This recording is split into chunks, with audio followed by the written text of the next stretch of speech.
Meeting today is Thursday, July 14th. Mr. Rock, would you please call the roll? Yes. Mrs. Elba. Here. Mr. Freeman. Here. Ms. Mitchell. Here. Mrs. Moomin. Here. And Mrs. Gator. Here.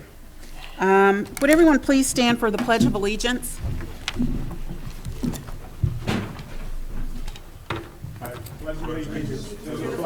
Of the United States of America, and to the republic for which it stands, one nation, under God, indivisible, with liberty and justice for all. Everyone please be seated. Item 1.4 is the approval of the agenda. Are there any changes to the agenda? No, there's no changes to the agenda. Board members, have you identified anything that needs to be changed ahead of time? And at this time, I'd also like to ask Dr. Rock if he can please just certify that the items that are listed on the agenda, we do have funds for it?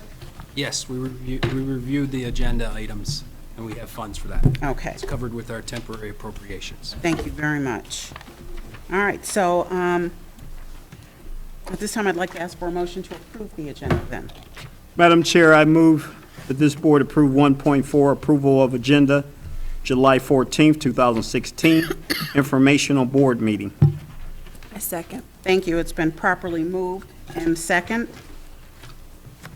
Any other questions or comments? Hearing none, Dr. Rock, please call the roll. Mrs. Elba. Yes. Ms. Mitchell. Yes. Mrs. Moomin. Yes. Mr. Freeman. Yes. Mrs. Gator. Yes, passed 5-0. Item 1.5 is public participation. Dr. Rock, do we have any cards for public participation? No. They would usually just hand them to you if they fill them out. Okay, so no cards for public participation. So moving right along, 1.6 is a presentation by Dr. Michael A. Rock. Most of you have seen him by now, but this is our new treasurer. We're excited to have him on board and looking forward to your presentation. Thank you. Can I please approach the board to pass up? You certainly can. Okay. Thanks, Dr. Rock. Thank you.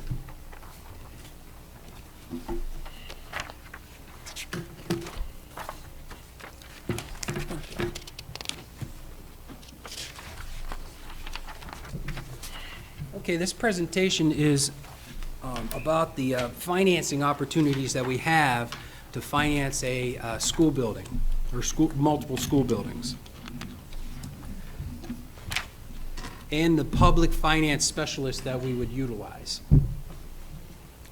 So the finance options that school districts have, there's two. One is a bond levy, and a bond levy is where we would actually go to the taxpayers to vote on a levy, and that levy finances the payments for the gross proceeds for the bond to put the building up, okay? The second option is a certificate of participation. A lot of people don't realize that this option is out there. It's very unique, it's very complex, but it maximizes the opportunities for the school district. A certificate of participation does not require taxpayer vote, and it has very specific financial requirements and structure, and it's the school district utilizing existing funds from their budget, from their operating budget.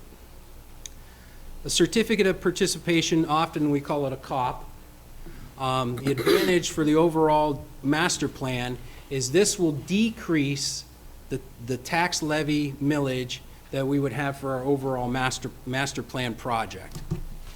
It would maximize the school district financial resources to minimize local payer tax burden. In other words, if we utilize a COP in our master plan, we will ask the taxpayers for a lower millage for the bond levy, because we're going to have to utilize both for the master plan. And this will minimize the tax levy request for the bond portion of the master plan. So again, it lowers the tax burden.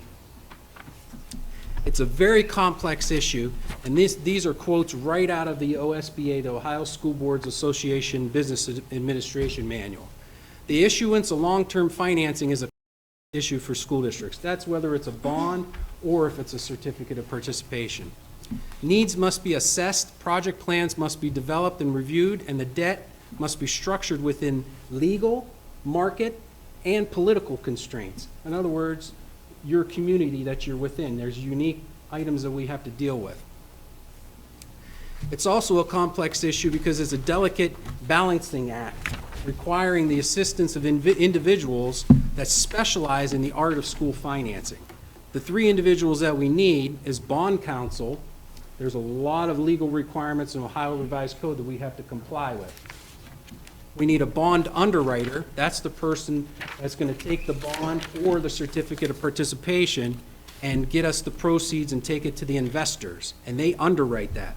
If they can't get the deal, the bond company pays for it, and we still get our proceeds. And then there's a municipal advisor. The bond underwriter and municipal advisor roles, they play very active roles in every step of the financing process for us. The municipal advisor acts as the advisor with further details and assistance directly with the school treasurer and the Board of Education. The school treasurer relies on a trusting relationship. We really have to trust these individuals and specialists, and we really have to align with good experts, because this is millions of dollars we're dealing with. We have to structure this to maximize our opportunities for the district and yet minimize the burden on local taxpayers. So this is what it looks like. So this is us, Warrensville City School District, Warrensville Heights City School District, and whether we do a bond or a certificate of participation, we will need all three of these pieces, these components, to work together in order to get the deal. So a further definition for bond counsel. The bond counsel, and this is the attorney that specializes in these types of financing for the school district.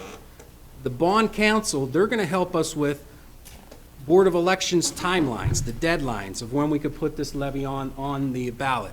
They'll help us with bond levy resolutions, writing up the language, the financing resolutions. This one's very important. They'll coordinate with the Ohio Facilities Commission, which is what our district is participating in, and there's some very fine details in there that we have to coordinate in order to get our portion from the state. Legal representation at the sale of the bonds. Here's another one that's very unique for the certificate of participation. There's a special purpose entity, lessee lessor regulations, because the certificate of participation is where we have an investor. They put up the money for the building, and now technically it's a lease. We're leasing it from them, and that's the way they invest in it. And then after so many years, we own it at the end of those years, but that's the way that we get the financing on that.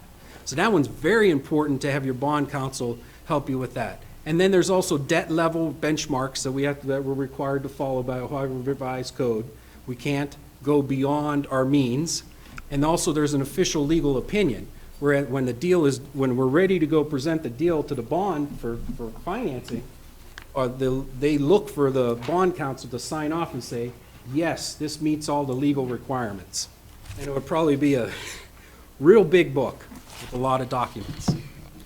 Now, the municipal advisor, what's important here is when we go to, when the bonds go up for sale to the investors, and this could be in New York, Chicago, and I think in Minneapolis too, we need an independent representation there, because at that point, the bond underwriter, they're worried about themselves. I mean, they're worried about our deal anyways, but they're worried that they're going to get an investor, because again, if they don't get an investor, they have to underwrite that and pay for the deal. So, and there's millions of dollars at stake.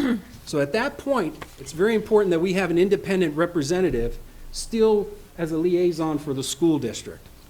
Also, the municipal advisor will provide unbiased market assessment and pricing analysis to make sure we're getting the best deal. Ongoing market surveillance, notice of refinancing opportunities. The municipal advisor will not only stay with us during the deal and while we're making the deal, they're going to stay with us through the term of the deal to make sure that we're maximizing our opportunities. Post-sale construction and representation at the sale of the bonds. Now, the bond underwriter, and again, these are three components. We need all three of them working in concert together for our deal. The bond underwriter will participate with our master plan. They'll get the bond proceeds investment strategy. When the bond sales or the certificate of participation, we're going to have a big lump sum of money before construction starts. They're going to help us invest that so we can maximize, and you're allowed to get interest on that during the construction period. They'll assist the district with a bond rating presentation. At that point in time, the superintendent, the treasurer, and the representation from the board, we go to the bond rating companies like Moody's, and we have to present our case, and they will help us with that to make sure, and that's the biggest thing, is to make sure that we could go present our case and that it passes, and we get investors that want to invest in our deal. And the bond underwriter will also analyze and provide property value projections, historical property levy data, and historical levy cycles. They're going to look at our data to make sure that we're doing this within our means. And if we stop at that point just real quick, these are two pieces of the data that they will look at.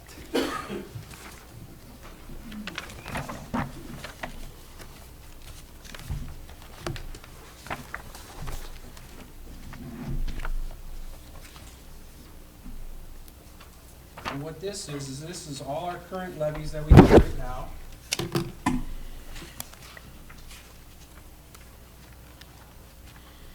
And all of our valuations.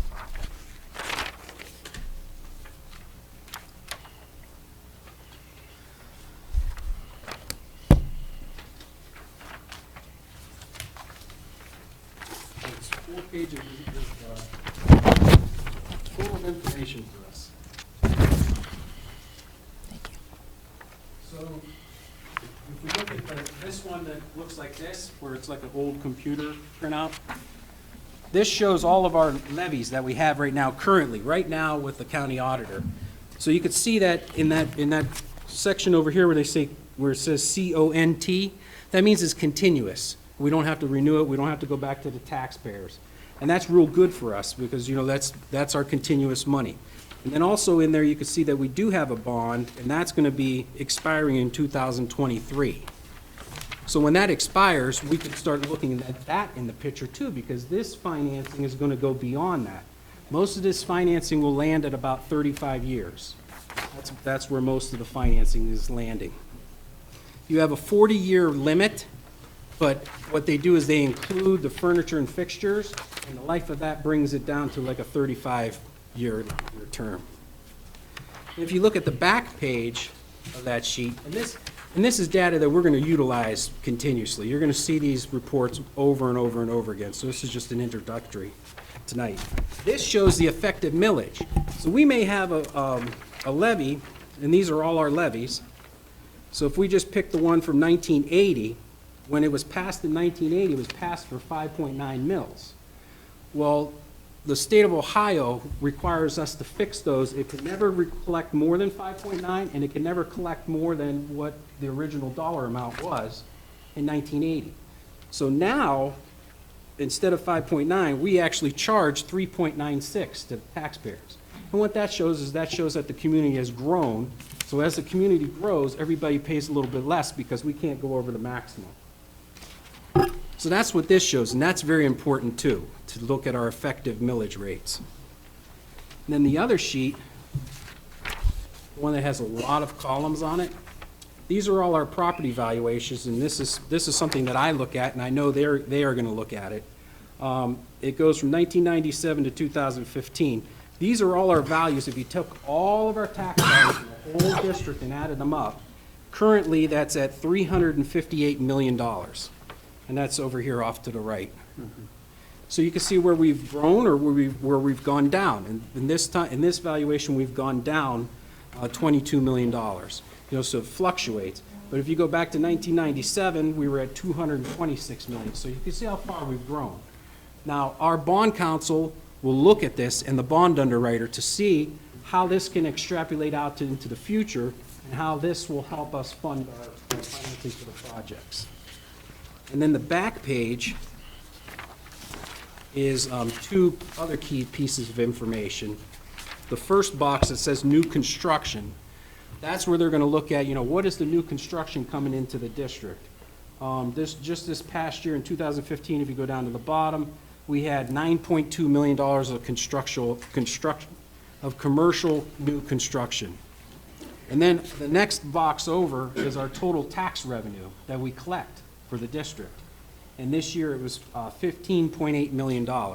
So these are the variables that they're going to look at when we're putting together a deal. And again, we have all three of those components, and they help us put our story together so we can have investors to help us get new buildings. So the public finance team, and that's just pretty much what I just summarized here with, they're going to pull together all of this for us.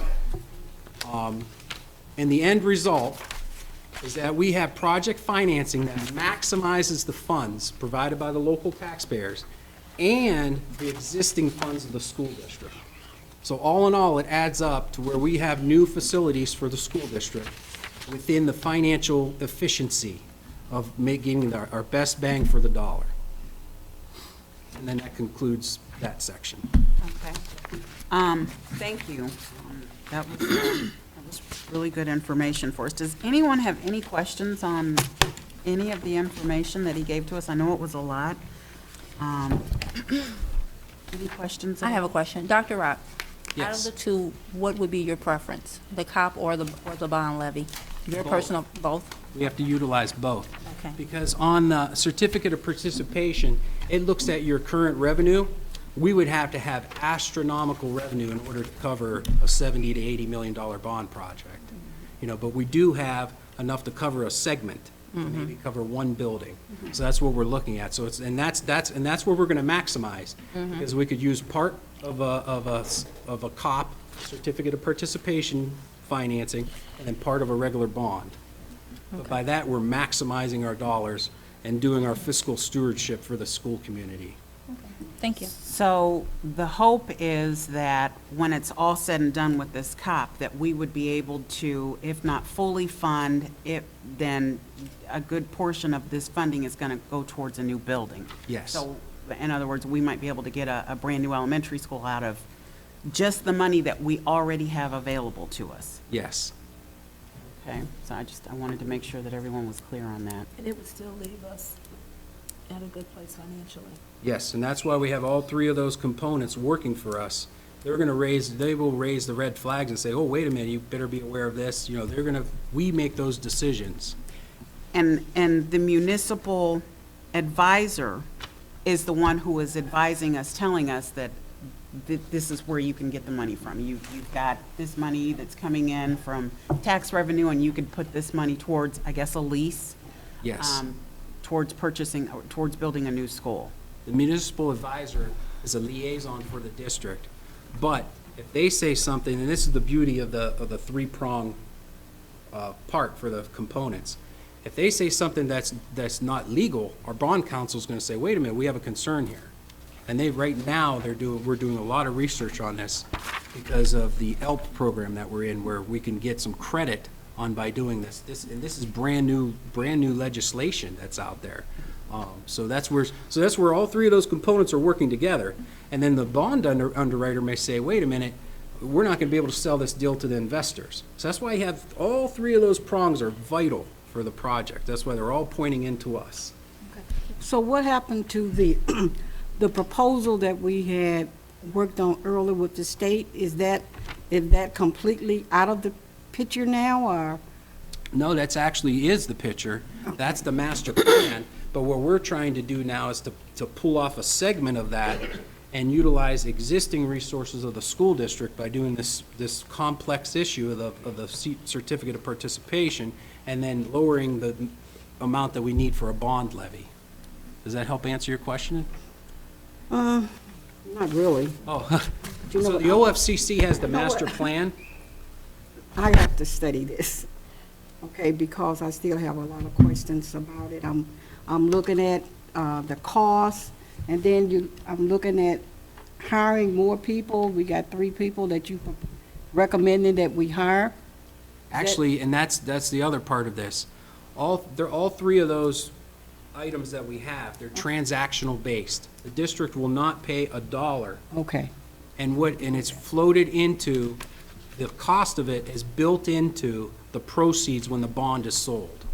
Okay. So let me just be real clear with that, because he's saying transactional based, and it kind of makes it sound like we're not paying anything, but it is built in to, The cost. right, the cost. So we are still paying something for it, Well, is yeah, that we'll not definitely correct? review that. I mean, you can sell it like, not paying anything, but we are paying for it I still. know we still pay. So, at some point, that, we're gonna be asking you, Dr. Rock, for, an estimate, what Yes. do you think this is gonna ultimately end up costing us? And so the bond counsel, we already have a bond counsel. Correct. Yes. That we utilize through, is it Squires and Sanders? Yes. And then the bond underwriter, would that ultimately end up being someone different, someone that we don't already have? Yes, and I would recommend Piper Jaffrey for that. Okay. Correct. And that's coming off a very successful team of the other district that I just left. We just put that all in place. Okay, and then the municipal advisor would be someone else that we would need to bring on board. And again, what he's saying is, up front, we wouldn't have to pay anything. Once the deal is done, and if I'm not mistaken, only if the deal is done, Exactly. then do we pay. Yes. So the key for us, though, is going to be how much is going to be built into the work that they've done. Yes. Yeah, so, I just want to make sure that everybody was clear on that. Now, we don't have to go out for bids on any of this stuff, right? Because this is a service, is that? Yes. Okay, all right. Now, you had mentioned Piper Jaffray. If this is something that ultimately you're going to want to bring to us, then we are going to want to have a presentation from them so that we can kind of drill them with the hard questions. Most certainly. Yeah, but this has definitely been good information, and I'll just ask again if any of the other board members have any questions or comments. I have a comment. Me and you, Dr. Rock, sat down and we went through this, and I understand it completely what you're saying, but we have some of these actual triad components at our disposal as a district. We've been using, like you said, Board President Squires, and they Yes. are a bond counsel, and they give us advice on some of the actual commercial transaction in our district and what our proceeds of tax prorations are coming in. So we do have some good people, and I want to commend you, Dr. Rock. I know you have been searching, and you showed me the actual potential candidates that could play the other role as an actual municipal advisor. Yes. So I appreciate that. Yes. That's it. And if we were using Squires, they would bring in Piper Jaffray as the bond underwriter. Okay, Now, for municipal advisor, we have one that the district has used, and that's Cena and Associates, and then we also have a proposal from Rockmill. okay, And those are two different, and that's where the board can make a decision on who they feel comfortable with. okay, all right. Well, maybe we'll look to bringing something at the next meeting. Yes. So we can go ahead and get the ball rolling on that. Perfect. Okay, And we could have bond counsel and the underwriters come in and present too. It would be great for the board to be introduced. okay, well, when we do our next agenda planning meeting, we'll have a discussion about who and how. Okay. Okay, all right, thank you very much. you, Dr. Rupp. And you have one other Yes, small I do. piece that you'd like to address as well? Yes. This is our investments plan for the district. There's four options that we have to invest our district funds in. So this is the funds that we have that are investable, that with our cash flow, this is money that's sitting in the bank that we can invest. And currently, right now,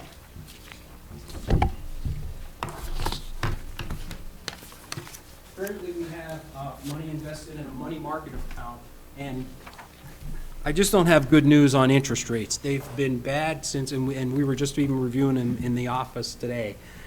Since the recession started in 2000, 2008, interest rates are below 1%, and even citizens out there, you're happy to get 1 or 2% on a CD, but sometimes you have to invest it for 5 years.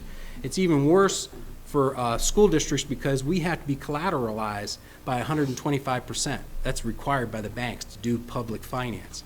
So what that does is that lowers all the rates, but we're covered, but with collateral, but that gives us lower rates. So right now, the money market is earning 0.05%. And I would suggest that, and we used to have a Star Ohio account. This is an account that's available to all governments in the state of Ohio. Right now, that account is earning 0.52%. These are all below 1%, but it's still maximizing. I mean, there's a big difference between 0.05 and 0.52. And then there's also another program through Star Ohio, and these don't cost anything. It's called Star Plus. Now, years ago, Star Plus was higher, but now it's become the inverse. Star Ohio is higher. But what we need is we just need the tools to have these accounts open, so then we can make decisions to move our money between those to maximize our interest income. And then the fourth option is to have an investments account. And the bond underwriters have an investment arena at Piper Jaffray. We would need an account with them anyways for when we pass when the COP deal passes and when the bond passes. We're going to need an account to accept the proceeds anyways, but they also do just a regular investments account. And this would be where, as treasurer, I would decide, where are we going to maximize our dollars. Of course, I would present it to the board, present the investment plan, because we need short-term cash. That has to be very liquid, but it could still be invested. And then we might have some cash that could be invested 1 year or more. That's where we can maximize. And if we go 1 year or more, we start to get into that 0.7 to 0.9%. Or 0.7 to 1.25%. So we could maximize, it's all to maximize our interest revenue. So what I was just asking the board is I just want to present that I think I recommend that we do the 2 Star Ohio accounts and have an investments account, so we have those vehicles at our options to maximize our interest revenue. So I'm not asking you to do anything tonight, but I would like to bring that to the next business meeting. Okay, you said the 2 Star, the Star Ohio and the Star Plus, and so what kind of funds, or have you figured that out yet? What kind of funds would you be looking to put in these accounts? How much? Yeah, I would show the district that. We would come up with a plan, and we would have to look at our cash flow. And now's the perfect time, because now is when we're going to work on our budgets for next year. We'll know our cash flow, our 5-year forecast will be coming out. So we'll be able to, when we'll have 5 years of forecast of cash flow. So, and that's what if I had those tools, I can maximize our interest revenue. Okay. Right now, this year, we're ending at interest revenue below $10,000, and I'm fairly confident we could probably get it over $100,000 by maximizing our opportunities. Okay, so what I'm hearing then is you think that this is a good time for us to invest our money? Yes. All right, and it would be short-term investment? It's all short-term investments. Star Ohio and Star Plus, those are guaranteed by the state of Ohio. So I tend to utilize those the most.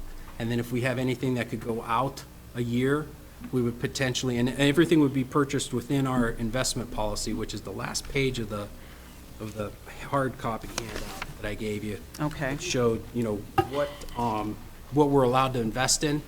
And school districts, pretty much after you go with Star Ohio and Star Plus, those are investing mostly in CDs and commercial paper. And then we can get some bonds if we wanted, where we would actually invest in an agency bond, highly rated agency bond, where we could approach that 1.25%. And then, of course, if it's too risky, then we just stay in the Star Ohio. It's a constant push and pull, though, because we may, 6 months from now, it might be the inverse. Star Plus maybe have the better price, and Star Ohio. Those are real easy. We just wire the money between the 2 accounts. But we're maximizing while our cash is sitting there, we're maximizing our opportunities. So it's a balancing act. Yes. Because ultimately what we're doing is we're preserving the safety and the security of the public funds that, as board members and in your specific duties, we're required to make the most of those dollars. So it's definitely a balancing act. So like right now, being that we have everything in the money market fund, that's the most conservative, but it's still conservative even if we go into Star Ohio, Star Plus, or buy some investments that are bonds, agency bonds, or commercial paper.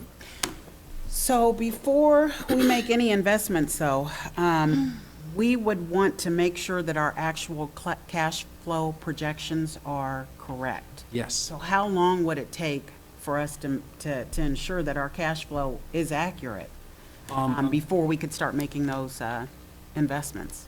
I would say, well, we're going to have our 5-year forecast. I'm going to the seminar to get us on to the 5-year forecast system by the end of this month. So once we start getting into that, we'll have finer details on that. But even at a minimum, even if we took a chunk of our investable funds and put them in Star, Ohio, it's 100% liquid. We could put it in there today and take it out tomorrow. Okay. We could put it in at 10 o'clock and take it out at 2 o'clock. Okay. It's fully liquid, so we're not locking into anything. Just when you get down to the fourth option, that's where, when we're getting into an investment, we're making a decision. Do we want to invest in something that we're going to put away now and cash it out in a year?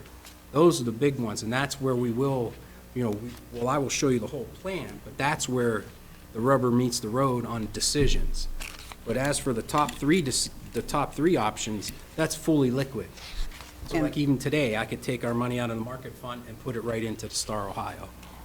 And you mentioned Piper Jaffray, so they would help us with that balancing act that I was talking about, Yes. making sure that even though we're talking about investing this money, and we're looking at putting money towards a lease for new buildings, that the two don't conflict with one another. Yeah, it doesn't.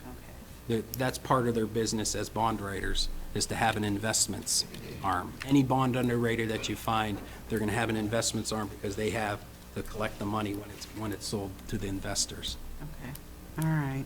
Great questions. Thank you. Well, and thank you for the presentation. So what I'm hearing then is at some point in the very near future, you'll be bringing a plan to us for investments as well. Yes, correct. All right. Does anyone have any other questions? I know I kind of took over there, but does anyone have any questions? I just have one question for you, Dr. Rock. With Piper Jaffray, they have a minimum time of investment? Is it like a year? Or- No, they don't. Oh, they don't? So actually, like right now, I made